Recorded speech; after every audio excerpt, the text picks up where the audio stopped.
Welcome to our channel. Today we how to uninstall Java JDK and clean environment variables. Easy tutorial step by step clearly. To uninstall Java JDK, begin by opening your computer's control panel. For Windows users, click on the Start menu and type Control Panel in the search bar. Once the control panel is open, select Programs. Next, click on Programs and Features.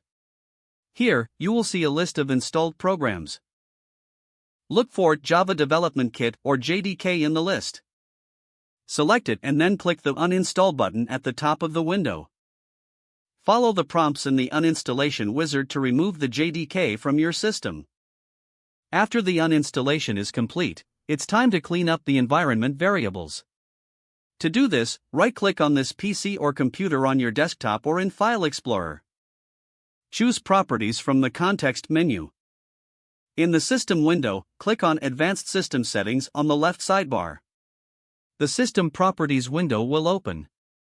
Click on the Environment Variables button located at the bottom.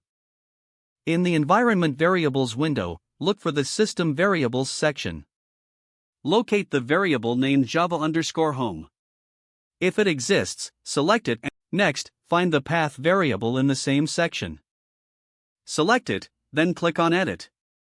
In the Edit Environment Variable window, look for any entries related to Java or JDK.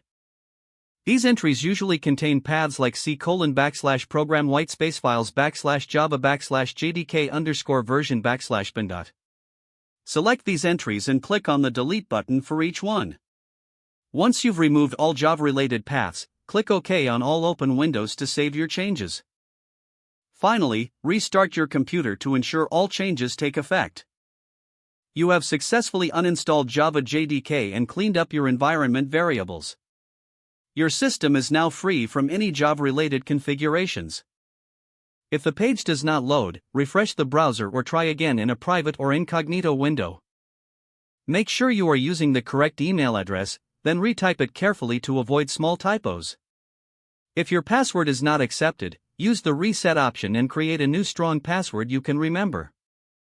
Check your spam folder for verification or security emails, then complete any requested confirmation steps. Enable two-factor authentication if available to improve account security and reduce unauthorized access risk. After signing in, review your profile details so your contact information and settings are accurate and current. If you see an error message, note it down and try again after restarting your device and internet connection.